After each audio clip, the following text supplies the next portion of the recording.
Welcome, everyone, to another session of TriTech University. My name is Bill Steppen, and today we are going to be taking a look at batch service tickets in version 12 of AIM.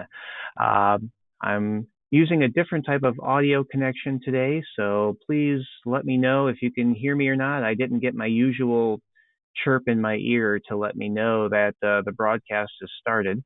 So hopefully you're all hearing me. Hopefully you're all seeing me. If there's any questions at all, or if you need to communicate with me, there is a questions box in that GoToMeeting toolbar that should be over there on the side of your screen. I'm seeing that there is a little bit of a delay, and that just could be from the internet being as hard hit as it is these days. So try and bear with us. We'll do what we can, but at least I can see that you are hearing me, so that's good. Obviously, if there's any questions on the webinar content itself, definitely go ahead and punch those into that questions box. And if you are seeing that screen, or that webinar bar is taking up too much screen real estate, there's going to be a little orange button with a white arrow, and that should let you shrink that down off the side so that you can see my full screen. Excuse me. So today we are going to be, as I mentioned, taking a look at batch service tickets. It's functioning a little bit different from the version 11 process of batch tickets as it was in the prior version. So I wanted to kind of focus on that specifically if you're coming over from version 11 into version 12. So let's go ahead and take a look at that. Let me just clean up a few other things on my screen here so that I can make sure I'm seeing any questions of yours coming in. Bear with me. Okay. So on my screen, we're just sitting at the main menu right now, and there's a few things that, if you're brand new to batch tickets, there's a few things that you'll want to have in place just to make batch tickets a lot easier and more efficient for you. So that's what we're going to be looking at today. If you're brand new to the service module in whole, this can be helpful as well, even if you're not planning on using the batch service function. So let's take a look at a few things. We're going to start in maintenance. And in maintenance, we're going to take a look at services. And in services, the main thing here is you'll want to have as robust of a service table as possible. A service table is basically where you can establish your most common services for your industry and for your shop. Now, if I know there are some attendees in here who are not music stores, please bear with me. I'm using a music store kind of install as my content, but this could apply to pretty much any type of industry, whether you are a vacuum and service center, or you are a firearms repair shop, or you are a hobbyisman, whatever you might be. The content is going to be a little different, but the concept is the same. So here in the service table, the main idea is you can take the inventory categories that you already are using for your in-house inventory, the things that you already sell, and you can set these up from a service perspective. So again, here in my music store, I sell band instruments, I sell orchestra, I sell fretted and combo. I might sell all these different types of instruments, and I service them as well. So what I can do is I can come into the service table and I can set up what those common services are. I've got some examples in here, and we'll go through one as well. So for example, anything that comes in that is a flute, and that would, from the category perspective, go into my band category, subcategory flute, and my service description is an overhaul standard. The category to charge, this is going to be looking at your non-inventory categories. This is basically where the revenue is going when you are recording this. So in this example, $150, which is what I'm charging for this particular service rate, This is going to get recorded into the service labor category of my non-inventory set of categories. And then that way, when I go back and run my reports, they'll show up in non-inventory category underneath service labor. That's where the money is going. So that's kind of the idea there. Basically, any flute that I bring in has up to 4 different common services that I can pick from either a drop-down menu or, as we'll see in the batch service function, from a quick select menu. Now, there are certainly other things that you might do for flutes. Obviously, you're going to, if you are a music store, you're doing other kinds of services as well. Let's make an example for a trombone. So what I'm going to go ahead and do is I'm going to go ahead and click the Add button down here. And in my example, trombones are in category band, subcategory trombone. So we'll go down to the T's, and there's my trombone. Again, this is something that I service in-house, so I'm going to apply this to a service labor category to charge. And let's say maybe this is let's say a slide cleaning, and I charge, I don't know, let's say $40. If there's any notes that I want to put in on the service, I can put those in here into this service notes area. And while we're here, let's just talk about some of these other fields here. If there's a certain time that you want to track for what the time that this service might normally take, you can put that into the time field there. A couple questions I have fielded about that time field. This is technically in hours, but it's in base 100, if that makes sense. So for example, 1.5 would be an hour and a half. So you just kind of want to think about that as your time increments as you're setting that up, if you want to track that.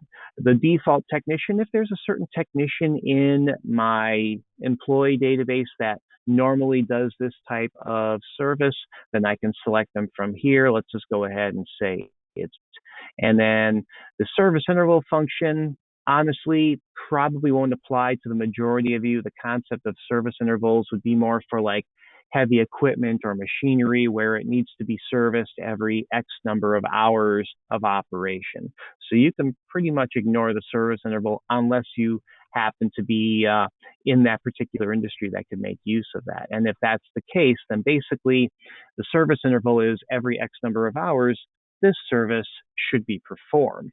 And then you can track on the individual serials of what those amount of hours are between services as you're bringing them in.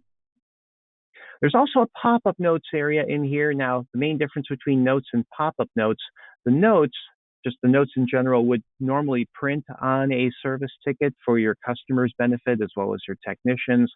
The pop-up notes are more for the employee who might be keying in the service ticket. So basically a reminder of, hey, you should either be asking for this, or say, for example, if we were doing a guitar restring, a pop-up note might be to make sure that you also add the preferred strings as parts to the actual service ticket, so kind of things like that. There's 2 tabs to every service table, and really the description tab is the most important of the 2, because you can always have a service, but you might not necessarily have any parts. And in this case, for a slide cleaning, we probably wouldn't have any parts. If anything, we might have a general part charge, excuse me, of miscellaneous shop supplies. If you ever need to add parts, you can either key in specific parts from inventory, such as this pad general accessory that I'm pulling up here, or alternatively, you can leave the SKU blank, and in the category, you can select from a non-inventory category called service parts. So if I just go down to the S's, we can see service parts in here. If you do have any subcategories set up for that in your non-inventory subcategories area, you can pick that from there. And then in the description field, you can see how that comes up as service parts. I'm going to replace this with miscellaneous shop supplies, say, for example, cleaning oils and lubricants. And I'm just going to charge $5 for that.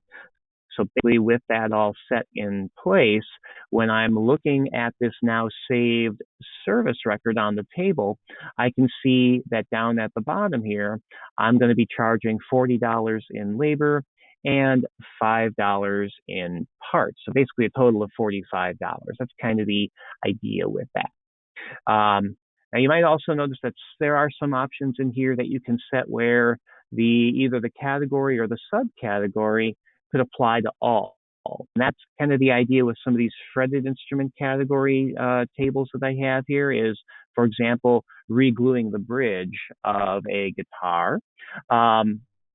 It doesn't necessarily matter whether that's an electric guitar or an electric bass or an acoustic guitar or whatever my other subcategories might be, it applies to all of them. So that's something else that you can keep in mind as a time-saving benefit for you. The other huge benefit to service tables is when I'm pulling in a specific item for servicing, I'm only seeing the relevant options on my selection screen. So none of these fretted instrument options would show up for when I'm doing band instruments. And when it comes to the band instruments, my trombone service that I just added wouldn't show up if I'm servicing a flute. And my flute options wouldn't show up if I am servicing a trombone or a tuba or anything else kind of in that band category. So again, this same concept could apply to other industries as well. Maybe you have certain services in your vacuum shop that don't apply to sewing machines. You know, you clean the vacuum, you overhaul the engine, but that is a different rate than the motors and other electronics inside the sewing machine if you are both a vacuum and a sewing center. Just that concept with that. So hopefully that makes sense. If it doesn't, let me know in the questions. Otherwise, we're going to move right along. Now, there's two ways that you can start service tickets. I've kind of talked about this in webinars in the past, but I'm going to discuss specifically the difference between normal service tickets and batch service tickets. A normal service ticket is when you're in point of sale. You go into point of sale, you select your customer. Obviously, this is still set up from the other day when I'm defaulting to the cash account. Let's go ahead and pull someone in. Let's pick on good old Mike Anderson. And when I do a service ticket, which apparently I no longer have on here, so okay, so I no longer have those service options on here. I should have probably reset my system before I did this. But if you were to have started a service ticket in here, it would be basically one and done. So you key in the service, and it's kind of the idea of they're only bringing one item in for servicing. The whole idea and the advantage of a batch service ticket is they're bringing multiple items in. They're usually dropping them off. So a point of sale type environment typically is not going to apply to this. They're not going to be making a purchase at the same time as dropping these off usually. And this is usually more of the case where you might be going out and picking these items up. Say, for example, if you are servicing a school client in the band and orchestra world, and you're going out and you're picking up all the instruments that are rented through the school, and you're bringing them back for servicing. Or if you are let's say a bicycle and fitness store, and you are maybe doing some kind of service for a commercial client, like a fitness center where you're working on X number of machines simultaneously. That's kind of the idea of batch functions, and those are done outside of point of sale. To check this out, let's take a look at how you can approach service tickets this way. And to do that, we're going to go through the modules menu. We're going to go to modules and services, and we're going to go straight to new service ticket. Now, this is where we differ from version 11. If you're coming from version 11, there was a specific function in this menu for batch service ticket versus a normal new service ticket. But we've essentially combined the two in version 12. So when we come into a new service ticket, and I'll go ahead and pull up Mike. Again, Mike's probably not the best example of this. Maybe this would be for a school, like I was saying, or things like that. But The idea here is that you can, let me get my questions window out of the way ever so slightly. You can use this window, this normal service ticket window, in a batch mode. Now, the main idea with this is normally when you're pulling this customer up, they would have X number of inventories already assigned to their account. And you can see down here in this inventory box, this inventory button, it is in bold, letting me know that there are inventory items that I could select from here. So I can click on that button and it brings up whatever inventory items I'm bringing in. Let's say, for example, we are using these two guitars here. He's bringing both of them back in for some kind of servicing. I'm going to go ahead and select the first one, and that pulls in all the details. So at this point, I could add a service, but what I'm not going to do is I'm not going to click this add service button. I'm going to click the quick service button. And from here, I can see all of the applicable services that would normally be in the drop down. Let me actually just elaborate on this just a little bit more.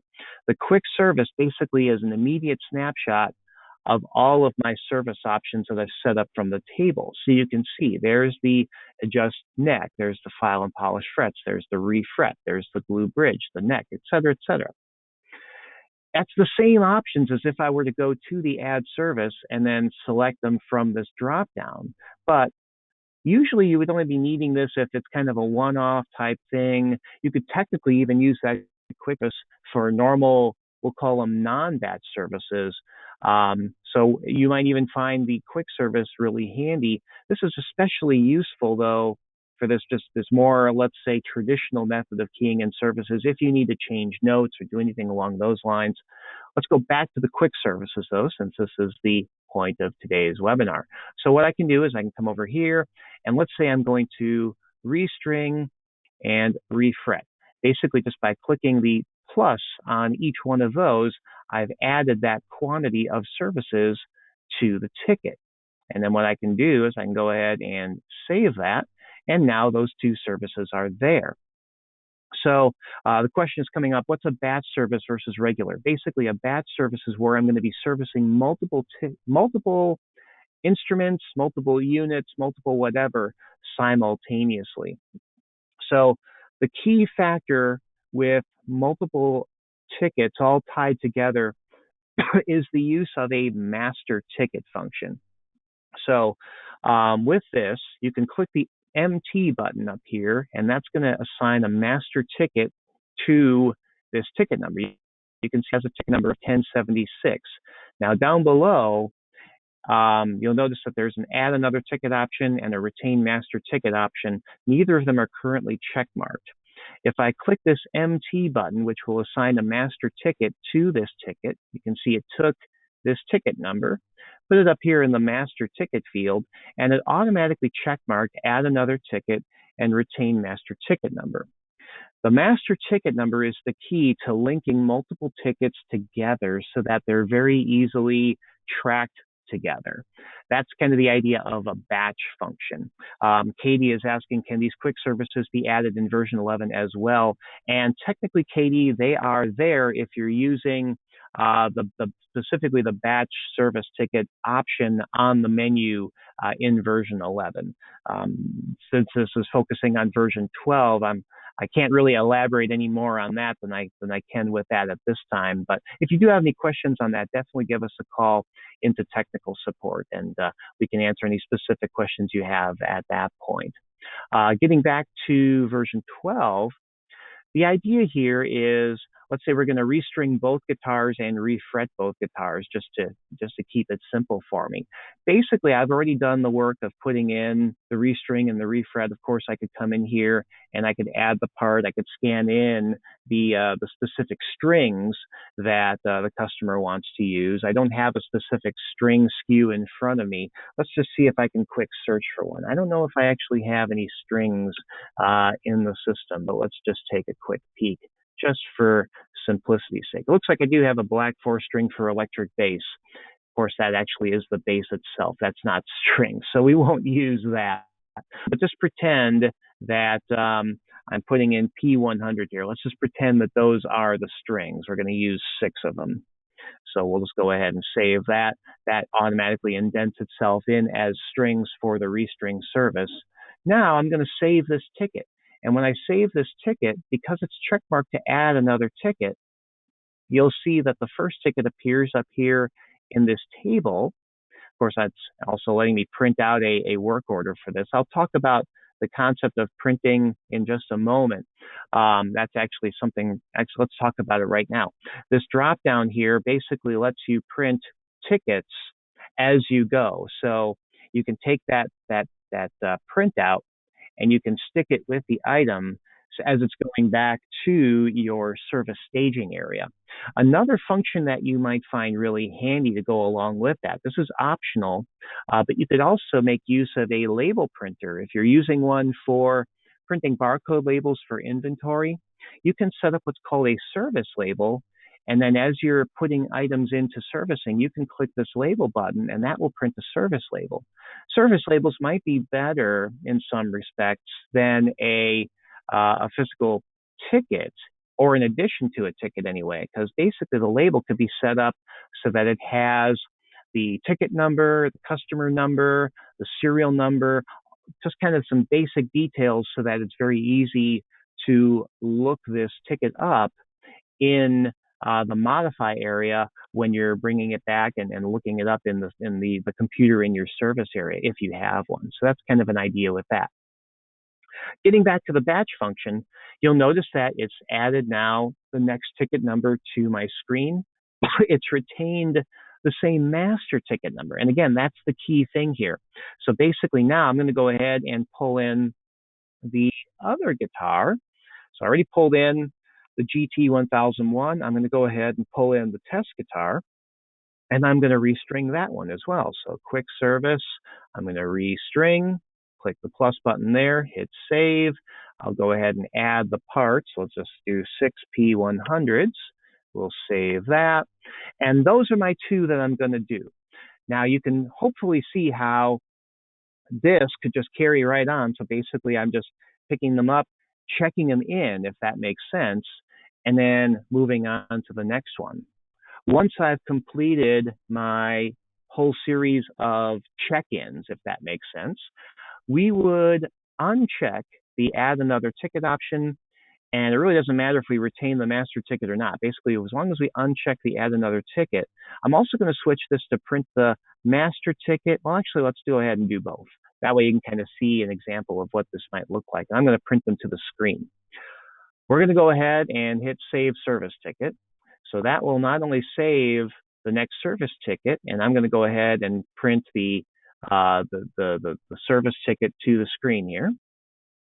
So what we will be seeing now is the work order for the test guitar one that we just did. So there's the restring and the pads, and everything applies here as far as the work order status and the master ticket number and all of that. This also would print on a 3.5-inch printer if you didn't want to have this full sheet of paper to go back with the item to the service area. That being said, there's obviously more room on these full sheet receipts. So if you had extensive notes and anything like that, that can be super helpful for this. Let's go ahead and do the same thing now for the master ticket. You can kind of see here, this is something that you might find really handy with version 12, if you haven't already noticed this, is that as you print things, it's going to let you know specifically what it's printing. So just kind of keep that in mind too. Let's go ahead and print now the master ticket out. And you can see that the master ticket is a culmination of all of the tickets sharing that master ticket. So there's the serial GT1001 with the refret and the restring and the 6 pads or 6 strings that go along with it. There's the test guitar Ibanez that we're also servicing. And basically it's going to have all that in a nice, neat order. Normally the master ticket might not go back with all of the individual tickets. This might be going to a different area in inbox. Obviously, that can differ from one shop to another. But then basically what we've done is we've batch entered these tickets so that at any point we can go back and we can look at all of those tickets. Let's just take a quick look at this. So if we go back into the service module, let's go to modifying a service ticket. I could have also just clicked modify service ticket right there. Let's go ahead and pull up Mike Anderson, and we'll pull up the work order that we just did, 1076. So basically here is the ticket, and you'll notice that it retained the test guitar up here as well, the other ticket number, 1077. So basically what I can do is I can switch back and forth between all of the different tickets without having to close out of one ticket and go to another. I can basically make modifications and go back and forth with them so that when it's all said and done, I can use the other master ticket function of charge. So basically, as I complete these all out, and now I'm ready to charge the customer for the final total invoice without having to individually invoice each and every service ticket, I can come to the charge master ticket function. I can put in that master ticket of M1076. I can say that the status is now going to be invoiced. Let's go ahead and print both of those just so you can kind of see this in action. So there it's coming up with kind of the screen here of the service ticket. And now we'll go ahead and print this out again to the screen just so again you can kind of see what it's now doing. So it's now marking all of these as invoiced. And if in my example of the your store is now servicing things that you brought back from the school, or that you brought in from the fitness center, or that you brought in from the gun club or the cleaning company, or whatever it is that you're kind of doing this in batch mode, now this is invoiced and you're ready to return these items to the customer along with their invoice. In this case, it's showing that total balance due of $182.58. So that way you also don't have to go in and individually pay off those invoices. What we're going to see now is when we go into the customer account for Mike Anderson, let's go ahead and pull him up. We're just going to basically see an open balance of the 166.29, the 16.29. We've got a couple of other things there too. But basically we can go ahead and we can, assuming they wrote us a check or they told us to pay it with a card on file, whatever it might be, we can go into an open account payment and we can put in the total amount of the payment. Let's just do this. Let's search by just the services. So there's the two services there. We're going to go ahead and select both of them by clicking select all and just hit save. And we got a filter just to get rid of the filter there before we ultimately save. You can see how by filtering it, when we hit select all, it just did the two service tickets there. So now we can go ahead and save, and there's the $182.58 total balance that they gave us a check for. So then when we hit tender, it'll bring up our payment window over here of, oh, that's right, I mucked around with all of these things, didn't I? Yes, I did. So I really should have reset them before I did this webinar. But it would come up on that side with the cash option, the check option, the charge card on file option. So I could go ahead and click the check button at that point and take a payment against, in this case, those two service tickets, which would in turn ultimately close them out. Hopefully that makes sense. Let me know if there's any questions with that. But that's kind of the idea of batch service tickets. It's really just using what you have available in version 12 with normal service tickets anyway, and just applying those efficiencies. So quite honestly, batch in the case of version 12 is just doing multiples all at the same time for the same client. Now, one thing to keep in mind is that technically that is kind of the stickler there. It is all for the same client. So if you are doing different service tickets for different customers, it wouldn't really work to link them with the same master ticket number, because you don't necessarily want to have a master ticket number showing all these different charges, but that are going to different accounts. So they really wouldn't work in that sense. It's best used and really only used for those instances where you're doing a lot of service tickets at one time for the same client. Hopefully that makes sense. And that kind of wraps it up with the batch service tickets function. So again, if you are still on version 11, there is an actual batch service mode when you're looking in the menu here on the service module dropdown. So it's kind of that same idea. Again, we just took that batch service function and kind of merged the two in version 12 with new service ticket and batch service ticket. So again, hopefully that makes sense.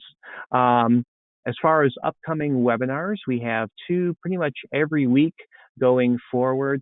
I don't remember offhand what the next two are, but I believe they are Tuesday and Thursday of next week.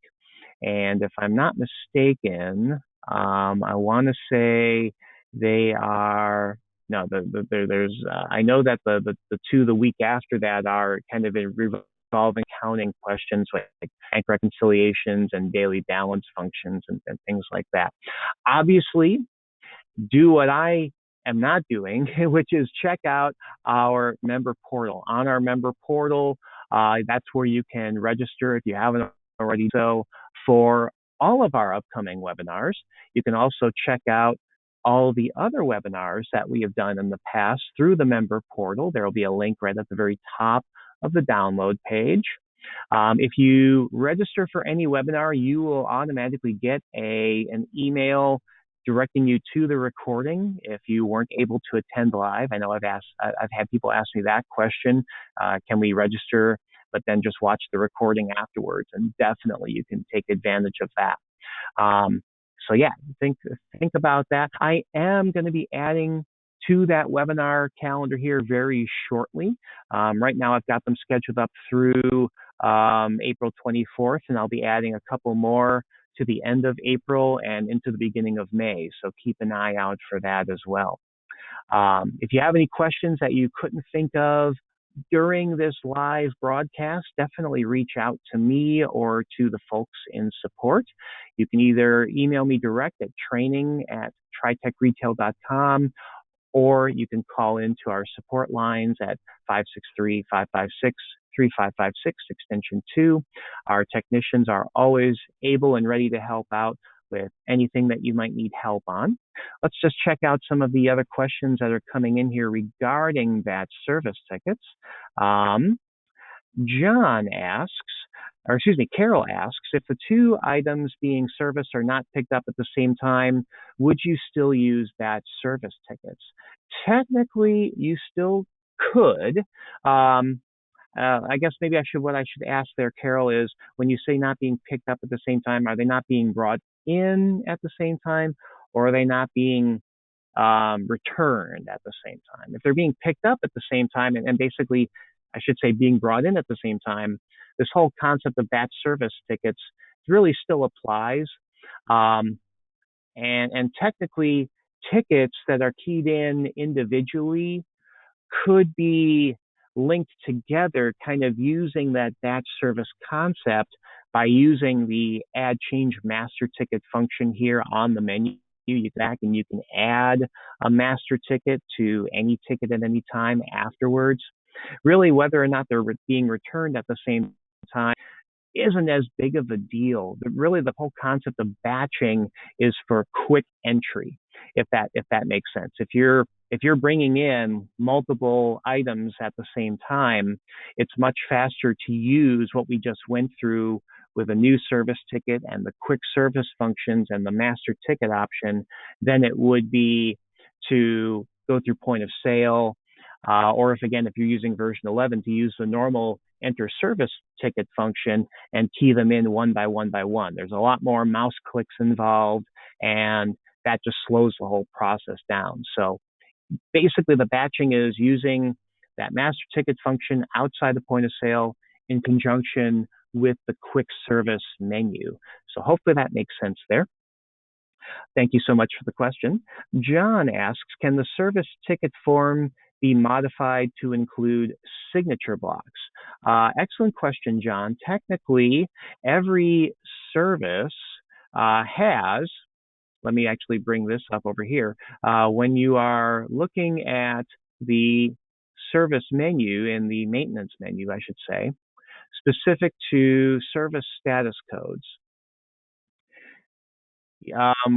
outside of today, when I've done other webinars on the service module, I've talked about these status codes a little bit more in depth.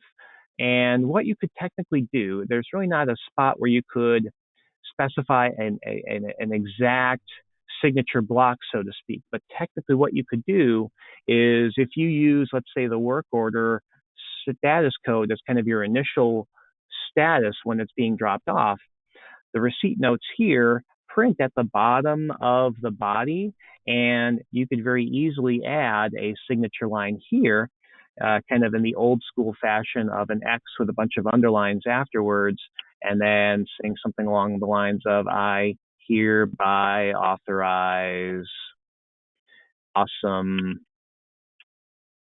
Music to do whatever they need to do. Just kind of something like with that. That would normally be at kind of the bottom of whatever standard receipt notes you might have that coincide with that code. So in the case of a work order, that would be very applicable. In the case of something else, like in the invoice, this would be something more along the lines of, thank you for your business, and maybe other blurbs that might highlight other aspects of your store that maybe the customers weren't aware of. On the completed option, the receipt notes would be more something along the lines of, your services are completed and your item is ready for pickup. Please pick up within the next 60 days or be subject to fines. Just kind of something along those lines. They're specific to the status code. So, too long didn't read. You could add something like what you're looking for basically by putting it into the receipt notes of your normal status code that you use to initiate a ticket, if that makes sense. Thanks so much for the question, Don. Chris asks, can I modify information on an invoiced batch ticket?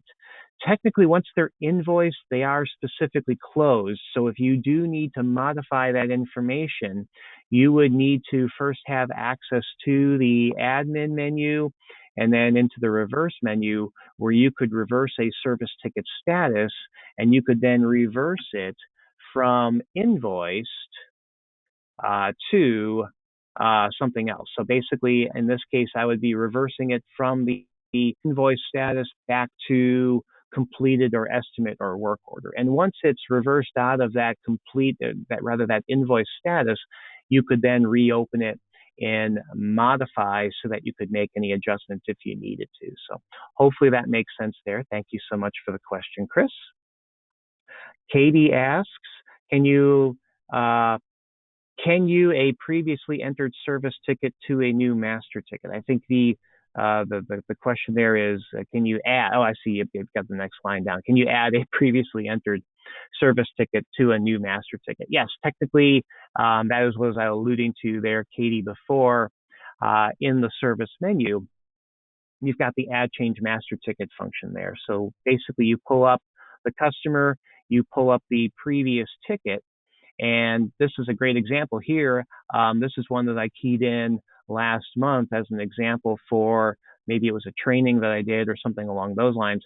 You can come over into this master ticket field and you can put in whatever you want the master ticket to be. If you've already got some items in there that have the same master ticket, using that same master ticket will link them together. Otherwise, technically, the easiest way to generate a master ticket is to use one of your existing ticket numbers, put it into the master ticket field with an M in front of it. That's kind of an easy way of doing that. It's basically what we're doing when you're clicking that MT button in the actual process of adding new tickets. So hopefully that helps there, Katie. Thank you again so much for the question.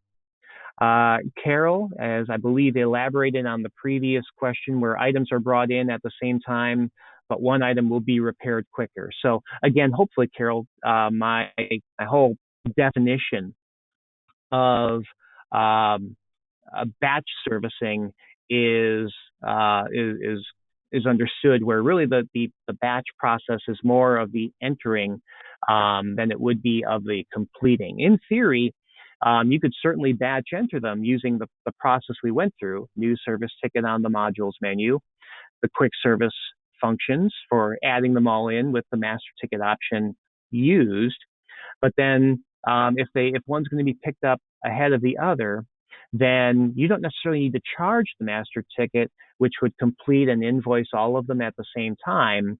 You could just you could complete and invoice one of the individual tickets, and then if the rest of them are all going to be picked up at the same time, you could charge the rest of them using Charge Master Ticket. If, like in your example, it's just two items, then you could just invoice them individually as they are going to be completed and picked up. So hopefully that helps out with that, Carol. Thank you again for the question. John asks, can you address a customer bringing in a serialized part? Does that go into inventory or what? So let me just make sure I'm understanding the question there, John. If they're bringing in a serialized part and you're putting it into the ticket, is the question whether it's going into inventory? And if that's the question, technically it does not. When you do a new service ticket for someone, if they're bringing in something that's never been in your inventory before, I know I was picking on Mike here with the two items that he already has in his history here, these two guitars. But if he's bringing in a third guitar that he bought somewhere else, maybe it was on garage sale or Reverb or a competing store or whatever it might have been, any of that doesn't really matter. I can still service that. All I have to do is take that serial number and plug it in here, and then basically assign it to a category. Let's say it's fretted and electric guitar, and it is a Fender, and the model number is whatever. Basically, if I do that, it doesn't go into inventory, but it does allow me to service the serial number.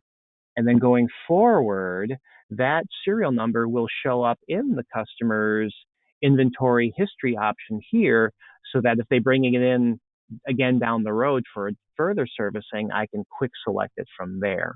So hopefully that helps with that question, John.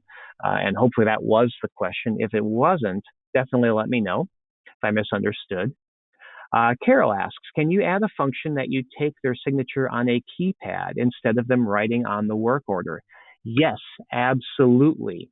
And especially in this day and age of a lot of stores looking to move to more and more towards a completely paperless workspace, both for the environmental concerns and otherwise. But you can definitely use a signature a signature capture pad. We sell one that we know specifically works with AIM. All you would need to do is set it up accordingly in our maintenance menu underneath General. You would go into Maintain Signature Templates. And basically what you can do in here is you can add in a template. Let's say it's a service signature, and a TURE. Text line 1 might be, please sign here. You might not need anything on text line 2. Basically, then what you would do is you would add in some images. And we have some that work specifically with the signature pad that we sell directly. They are in the templates folder of AIM. So what did I select here? The signature panel image. So we have one called DT panel for default panel.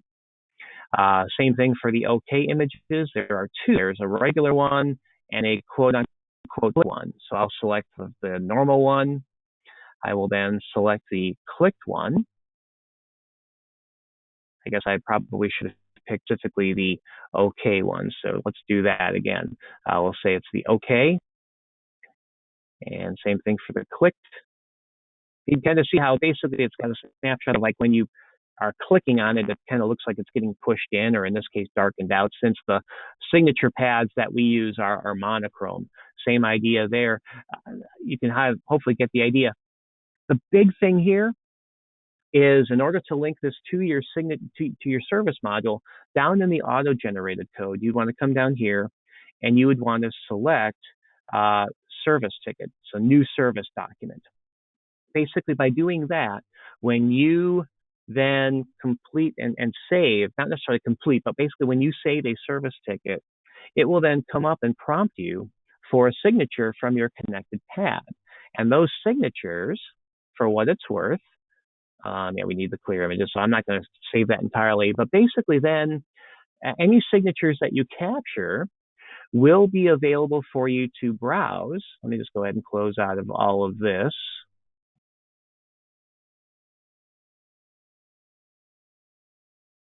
And those signatures will be available in the customer's history. So modules customer and customer history, or the customer history directory through point of sale. And on your service, or rather history dropdown, there's an option all the way at the very bottom called View Signatures. And when you bring that up, you will see the references, the type. So in our example, you might have reference 1076 type of service. With that highlighted, you could click View Signature, and you can see the signature that they signed on the pad, so that you could go back and you could say specifically, yes, I did sign that. One other benefit of this technically is, if you do set this up, and this kind of goes actually back to John's original question of, is there a way to add a signature block to this? Technically, by doing this process, if there is ever a signature captured for this or any other function for which we have an option in the signature templates, so back in Maintain Signature Templates, anything that you see on this list, approvals, delayed deliveries, consignments, layaways, contracts, service tickets, proposals, reservations, sales invoices, and short-term rentals. If you set up a signature template for basically one of each of those, then each time you complete that kind of process, it'll ask for a signature capture. And then that would print on the customer's printed receipt, as well as be saved in their account history. So yes, definitely you can very easily capture signatures electronically and avoid having to have extra papers floating around with that signature that you might accidentally lose, just because that's the nature of retail. So hopefully that helps there, Carol. Thank you so much for the question. David has a question. Will these signature settings only be set per workstation? No, they are actually set globally.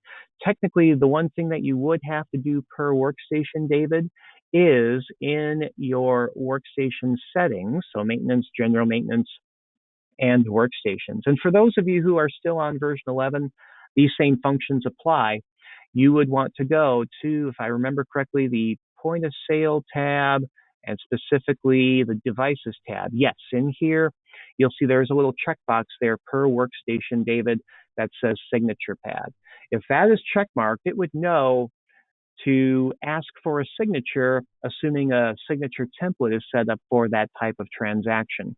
If this is not checkmarked at that workstation and you complete a service at that workstation where a signature pad is not indicated to be connected, it will forego asking you to sign. It will just assume that they're basically, it's like you were not requesting a signature type of document. So hopefully that helps there, David. Thank you so much for the question. And if there are any other questions here, again, definitely let me know. Once again, I want to thank you all. If I haven't already done so, it's been a little bit of a crazy day and a crazy week. Thank you, by the way, so much for sticking with me in this reschedule. I know some of you were a little confused about Wednesday. I want to apologize for that. I was under the impression that GoToWebinar would send out some kind of mass email when I rescheduled it, and obviously that didn't happen. So I want to take a moment to apologize about that. Thanks so much to our great folks over in support who kind of stepped up to the plate on my behalf while I was dealing with my migraine, and reached out to you to let you know it had been rescheduled to today at 11 a.m. Central. knock on wood, that's my one migraine for the year, and we can move beyond that. But thank you so much for sticking with me. Thank you so much for staying on maintenance and allowing us to service you in this crazy time that we're all in. And we will see you hopefully next week for the continuation of our webinar series. Have a great day, stay healthy and safe, and we'll see you soon.